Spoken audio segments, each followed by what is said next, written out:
If you're an HR professional who works hard to fill roles within your company, keep employees engaged, and build company culture, welcome to America Back to Work, where dreams only work if we do. We'll share wide-ranging issues surrounding pre-employment background screening, HR topics such as recruiting, hiring, labor trends, and company culture, as well as broader HR-influenced business topics such as customer experience, service level excellence, and protecting what matters through best practices in prevention, protection, and corporate security.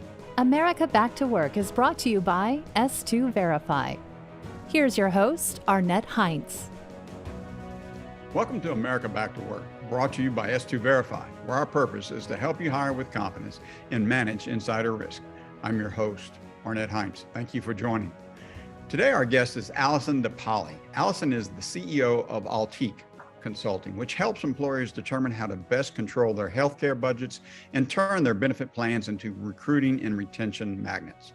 Allison is also the host of podcast Raising the Bar, a contributing author to the Amazon bestseller Breaking Through the Status Quo, and is a regular contributor to Employee Benefits News. That's a lot, Allison, but welcome to the show and thank you so much for joining today. Thank you for having me. Oh, yes. It's really just a very timely topic for us to be talking about healthcare benefits and what small businesses can do in this area. So before we jump into the topic, why don't you give us a little bit more about your background and frankly, what drove your passion into really diving into this world of healthcare benefits? So my family, my grandfather, my father, my uncles, my cousins, we're all small business owners. And from a very young age, I saw what it took to run a business. And I saw how my father, my uncles, my grandfather, how they took care of or didn't take care of people and what worked and what didn't. And how hard, some of those businesses were quite small. Some were, what we would consider a mid-size enterprise with, 3, 5, 800 employees, and what it took to make those things work and how hard they did work to take care of people, and how people appreciated that. And as we progress in this health insurance experiment, it gets harder and harder to do that. Yet health care is very important to people and very personal. Yep, it is. And it's probably one of the top 1 or 2 items on an employee's mind when they're considering a company. And, in that light, what can you share with us about the current trends you're seeing in the marketplace today with employer sponsored healthcare programs? So we're seeing a couple of things, and some of them are remarkably consistent. One of the things that we're seeing is that if the benefits are very rich, then an employee will accept a slightly smaller salary. So if they're comparing 2 offers and one has a really rich benefits plan and a marginally lower salary, they will take that offer before they take the less rich benefits and the marginally higher salary. So you have to pay a competitive wage still, but your benefits plan will give you an edge. And most employers think that the only way that they can control their costs is to shop their benefits or raise their deductible or their co-insurance amount or their maximum out of pocket. And really that's actuarial tomfoolery. It doesn't control the cost of healthcare, which is the only way you're going to control your costs. So once you can have that conversation, you can leverage doing something with your benefits plan to make it more appealing and make it act as a recruiting tool or a retention tool. Yep. So businesses today, when they're contemplating the competitive advantages they want to have in the marketplace, how can they turn healthcare benefits into one of these advantages? So the first thing is to understand what your data says and what your actual risk is. We've done such a good job in the United States of conflagrating health insurance with health care. In reality, they are 2 very different things. And health care, when delivered by an appropriate provider at the right time, at the right place, and with a correct diagnosis, because that happens more often than you think, is really not that expensive. Even for a serious issue, it's just not that expensive. But when you have no idea what's going on in a health plan and you're just getting an 8, 10, 12, 15% renewal, and you have a $3,000 or $5,000 deductible, and for small employers in particular, that is fairly common. 3,000, 5,000. We just took one over last week with a $6,000 deductible. You are giving people something that effectively they cannot use. So once you understand what's going on in there, right? And I don't care if you're 2 employees and you're fully insured, it is possible to get data from your health plan now.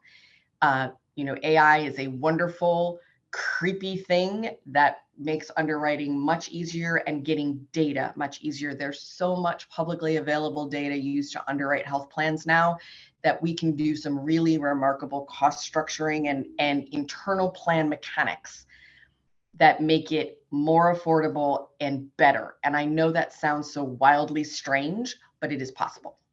Yeah. So how do HR pros and as well as small business owners ensure that they're not overspending on a program? So you have to get your data. And I talk about this all the time and people glaze over at me. They're so tired of hearing it, but it's really important. If you just come in, your broker comes in and says, well, we've done the best we can, and you have a 7% rate increase, but you're fully insured and you have no idea what's going on in your plan, you don't know anything, right? Whereas if you know that really what's driving your cost is people, or the only thing you're spending money on is people going to the doctor to get prescriptions, well, you can adjust your plan to make sure that you take good care of that and lower your cost. You can, let me give you another example for maybe a mid-sized employer. We have a client that has about 150 employees enrolled on their plan. They had a $4,000 deductible 100% coverage plan. Now, as a benefits person, I look at that and I think that's great. People hate that because they have to pay for the doctor visits or pay for the expensive medications before they get anything out of it. And if you're a mid-salaried worker, 60, 80, 90, even $100,000 a year, depending on where you live, that unpredictability is very troubling to you. Yep. So we looked at what it would cost to reduce the deductible to $2,000. In the last plan year that they had in the last 5 years, the worst case scenario was it would cost them an extra $25,000. Now, if you have that many people on your health plan, $25,000 is not a lot of money. And it solved that changing their deductible from 4,000 to 2 solved a recruiting problem for them. But it's a bigger conversation, right? It's, well, we know what's driving your cost. We know who's using your plan. We know how often this happens. This is what it would cost in a worst case. It's a whole conversation. It's not a, here's your renewal, God bless and go forth. Yep. So what suggestions can you give HR pros and business owners about communicating their plans or in how it's a competitive advantage in the market externally? And at the same time, giving employees some sense of the value of what they've got and why it's a good program. So the first thing I think is to make it a good program. A deductible with a high deductible plan with a $5,000 deductible is like, okay, it's not helpful. Right. So do what you need to do to get something that will be competitive in your market, and in different markets that will mean different things. And sometimes you have a lot of issues, you have a lot of claims issues going on. They might need to be cleaned up before you can do some of those things. So do those things first. And then get your plan, make it a little bit more competitive in your market, which means you need to know what's going on in your market, right? Is your average deductible in your market $3,000, $5,000, $2,000? What is it for employers of your size? Aim to be a little bit better than that and say that. I think it's very important to say that. Well, we know that most employers have this kind of plan. Ours is a little bit richer. It does this. Explain why you've done it that way. Explain what extra benefits it has. One of the hot topics right now is building something called direct primary care into a health plan. And that will allow an employee to see a provider at a very low copay, $10 or $15, and have virtual access 24 hours a day. That will help you, the employer, by cutting down on your urgent care and your emergency rooms, making sure that people get access to primary care. You'll see it cuts down on your specialist visits. An employee doesn't really care about that. What they care about is when their child has a fever at 10 o'clock at night, there's somebody that they can talk to. They care about having this weirdo thing on their arm, and gee, could somebody look at that, and do I not have to go in, and do I not have to pay my deductible? So communicate it that way. I think stories are very illustrative and important to convey. Yep. So let's kind of get specific, if we can, about programs. Say we're a 50-person company. We're located in somewhere in the South, in the United States, a city of, call it 2 million people. Is there any program that you might recommend with that framework, or do you need additional details to tell them what type of program that might make them more competitive? So I think it's insurance, so it's complicated. So I think you always need additional details. But for an employer with 50 people on their plan, you are large enough to manage your risk. And you can do that alone. You can do that as part of a group, but you can learn what is going on claims wise in your group, and you can get control of your spend. The solutions that 10 years ago were only for employers with 2,500 or 5,000 or more employees dropped to 1,000, dropped to 500, dropped to 100, and are now available really down to about 10 lives. You don't save as much money as a large employer, but you can save some, and you can do better by your employee. And I think particularly in that 10 to 50 space, people know who's working for them, and they are interested in offering a quality product and making sure that people are taken care of. So ask questions about your data, ask about the independent market. If you only want to be insured with United Healthcare, there's nothing wrong with that, but then you are not going to be able to really lower your deductible or make access to care easier, because that is a specific framework. And if that's the framework you want and that works for you, that's okay. But if you don't like it, you don't have to live with it. Ask better questions about getting data and independent vendors. Yep. So I know you've talked in the past about how sophisticated companies will treat benefits as a capital expenditure that produces a measurable ROI, and as opposed to an operating expense. Tell us a little bit about that, and maybe how HR teams can work with the chief financial officer and his team to make that happen. So one of the things that I think is very important is insurance is always going to be an expense, right? It's always going to get categorized in the SG&A category, right? But you can make it work in a capital way, right? You can give it a goal, you can give it a budget, you can give it metrics in terms of employee satisfaction. And then whatever that is for you. And let me give you 2 examples.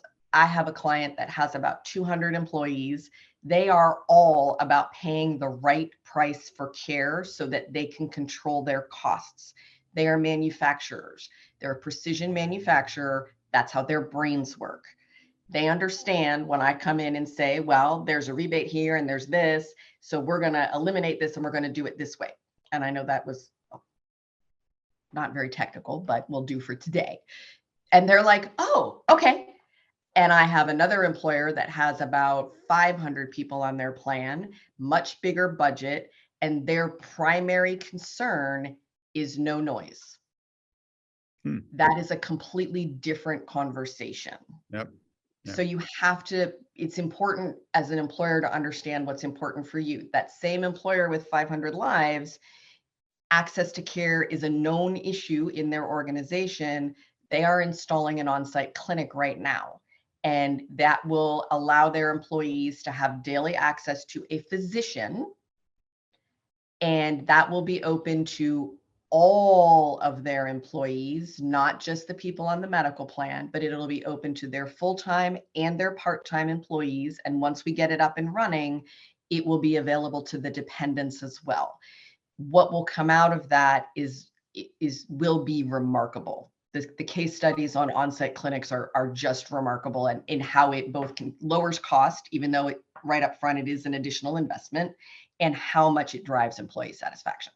Yep. So as you look at, the benefits of healthcare, and you're trying to determine the ROI on that, and you briefly touched on this, the data and metrics, what are some of what are the top 3 or so top data and metrics companies should be considering here? So you should be asking as an employer for your claims data. If you live in Texas, you can get a little bit as a small employer. As a larger employer, if you're fully insured, you get that little bit. But if you're self-funded, you can get more information, sometimes not as much as you'd like, but more. You should be asking for pharmacy information. Pharmacy spend is probably the simplest problem to fix if you can unbundle the plan. And you can pull 20% out of a budget. If your healthcare budget is $1 million and you have a high pharmacy spend, you can probably pull $100,000 out of that without disturbing anybody. And in $1 million budget, 10% is a lot, right? Yep. So you want to know that, and then you want to do some employee surveying to see what kind of problems employees think are in your plan, because something you think is not a problem, your employees may have a problem with, and vice versa. You may think that something is an issue and your employees are like, oh no, that's fine, we're good with that. So know that, so that you know what to do. I think the healthcare solutions kind of go on a continuum. And the more access to data you have, and the more you can convert from a vendor that has responsibility to their shareholders to a vendor that has financial responsibility to you, the better off you are at controlling your costs. Because the only way you are going to control the cost of healthcare is to control the cost of healthcare. And that has nothing to do with changing a deductible. Yep. So when do you know it's time to redesign or renegotiate a benefits program? Is there specific data that says, hey, you should look at this? So there's 2 times that I think are ideal, and one is pretty oxymoronic. So if you are having a terrible claims year, it is really important to understand why. And let me give you an example. We have a client, and this happened before they were our client, that had a very large claim, and they kept being told that this was a $2 million claim. And it was a terrible issue for a human being that was just awful. When we finally dug out all the data, the $2 million claim turned into a $236,000 claim. Now, not that that's not an inconsequential amount of money, but it is a far cry from $2 million. And I think so often employers say, well, it was $2 million. Well, that was the bill charge. That wasn't what was paid. So you need to figure out what was paid. And we can do that now. Not always free, but we can do it. Yep. Then you need to analyze what's going on and find the right solution and the right vendor.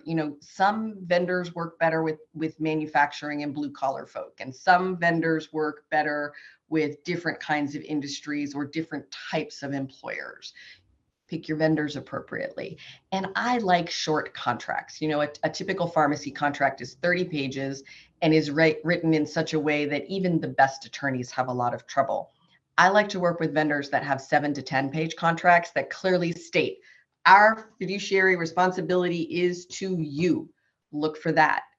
The other thing is you have to report your RX spend now to the Department of Labor every year, and come December 31st, every employer over 50 lives is going to need to sign an attestation that their PPO contract does not have any gag clauses with regard to quality or pricing transparency.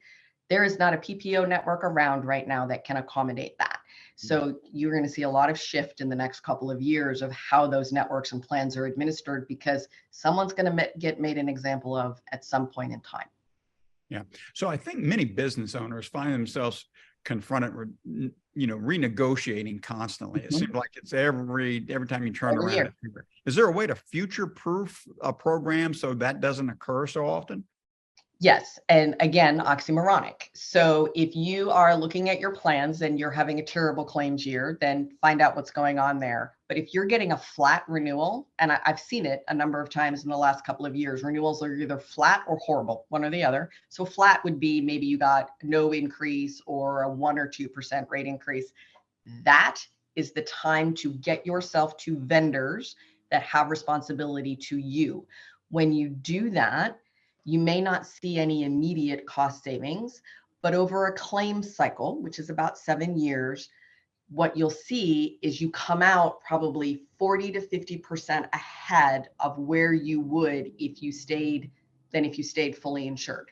And that happens because on the good years, on the years when you have a flat renewal or a very low increase in your renewal, you're keeping those dollars. You're not giving them to anybody else. And on the years when it's terrible, I'm sorry, 1 or 2 years out of every 7 is going to be dreadful. 2 years are going to be fantastic, and the other 3 are going to be okay. But the years that are fantastic and okay, you keep the dollars. You don't give them to somebody else. Oh, that's great advice. Yeah. So, it seems like we're at the end of our time here. I think the insight you've given us has been tremendous and hopefully helpful to many HR pros and business owners. And before we finish today, Allison, I'd like to ask you, if S2 Verify were to conduct a background check on you, would there be any surprises? I'm sure there would be 1 or 2 surprises, but I lived abroad for a period of time. Uh-huh. So that's something we'll have to look into maybe the next time. And maybe the next time.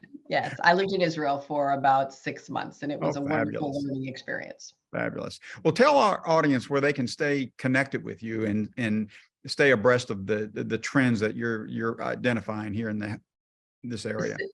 So I'm pretty active on LinkedIn, Allison De Paoli. You can find me pretty easily. We do a lot of educational content about what to do and how to do it.